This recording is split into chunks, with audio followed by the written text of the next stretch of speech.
Hello everyone. This will be my thread response to Dave over at Fidelity, one of my favorite channels in the VC. Dave has an excellent channel, excellent record collection, and excellent taste. I think we have some overlap in our musical interest, so I'm a big fan of his channel. If you know my channel, you probably already know his channel, but if you don't know his channel, take a look at his stuff.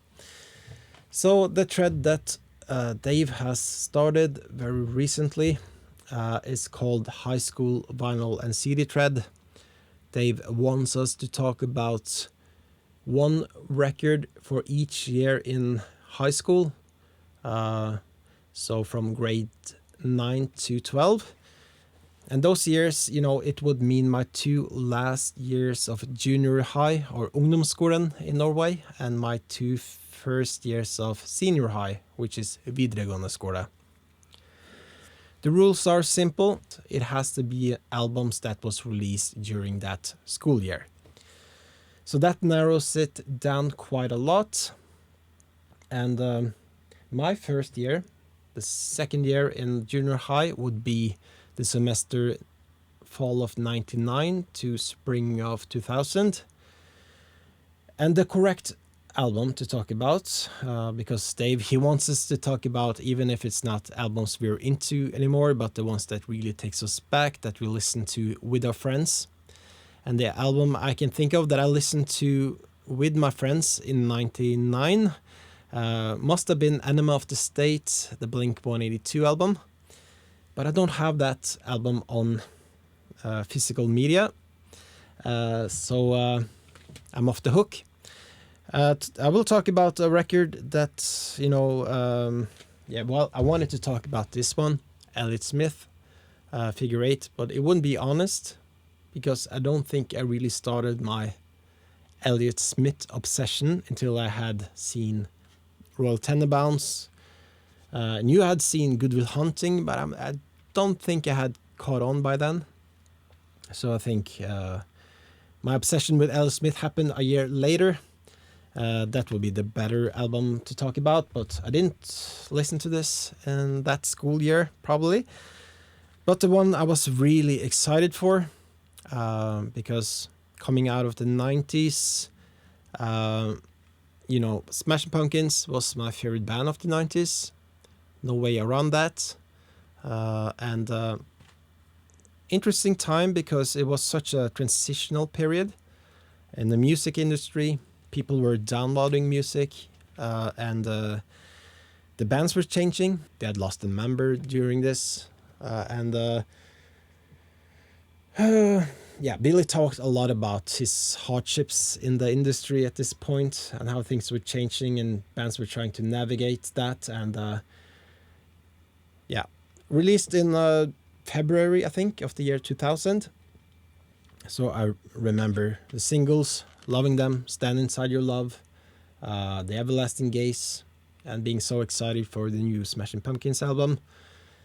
But I have to say, I guess at that point, this was my least favorite of the Pumpkins albums. And think it is still, there's a lot of good songs on there. It's sonically interesting, but also sonically exhausting. So this is the first half of a whole. The Machina, it's the second album that came, I guess, perhaps in the fall or the year after. I don't recall, but and some people, maybe me included, liked that a bit better. But the big hits and singles was on this album. So yeah, a big one for me. It's not an album that I remember listening to with my friends, but an album for sure that really takes me back. And listening to the remixes from last year, I think that did actually improve some of the mixes, so it makes it easier to listen to. The Smashing Pumpkins really takes me back to my second year of junior high. The last year of junior high would be the years 2000 to the spring 2001, my 10th grade. And there can only be one album to talk about. Interestingly, this is also an album that is thought of two parts, but now as a whole. And I will show something that will reflect that, because this was put together. It's called Kid Amnesia. That includes Kid A, the album I picked, together with Amnesiac. Nice triple gatefold, by the way, and I had a disc with extras on this release. Pretty terrific release, actually. I couldn't find my original Kid A, but I did find my original Amnesiac. That I was very glad to see that I still had this one in the book format with the library card with stamps from the future. And the album art, of course, so I was glad to see that, but I picked this up recently, and I'm going to talk about Kid A. Yeah, the biggest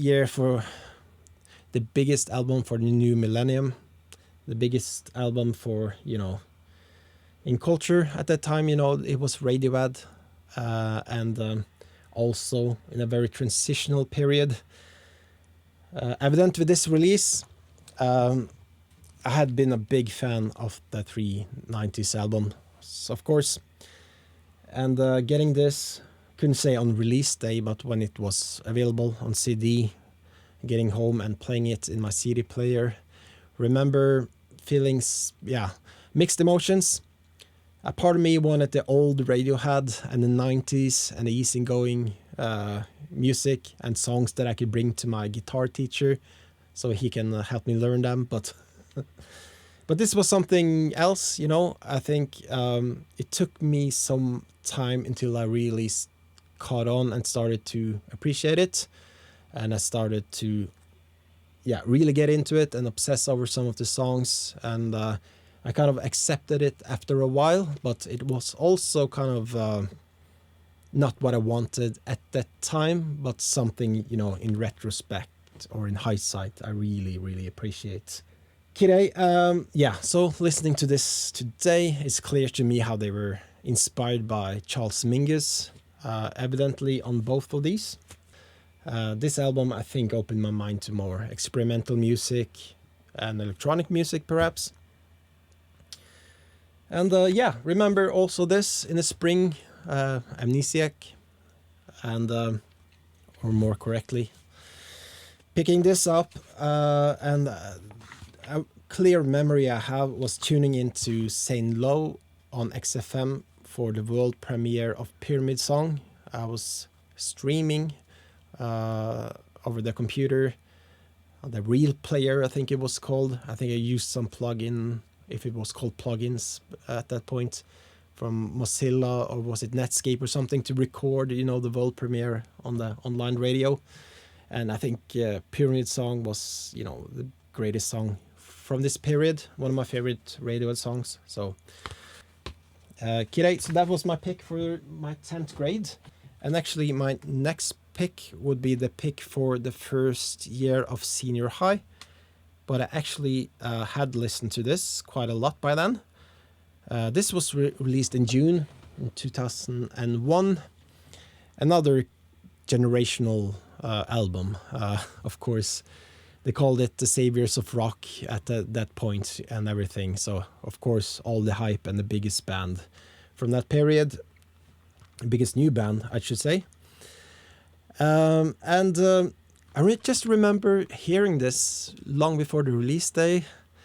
I'm not saying a music-obsessed kid would do anything illegal, but I remember practicing some songs from here with my practice band before the release date.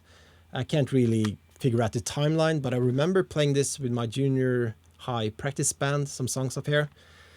And it was released in Europe in the summer. I remember playing this with my friends at parties that summer, and of course when we started in senior high, this was still very relevant and a generational thing. So very important album, of course, The Strokes.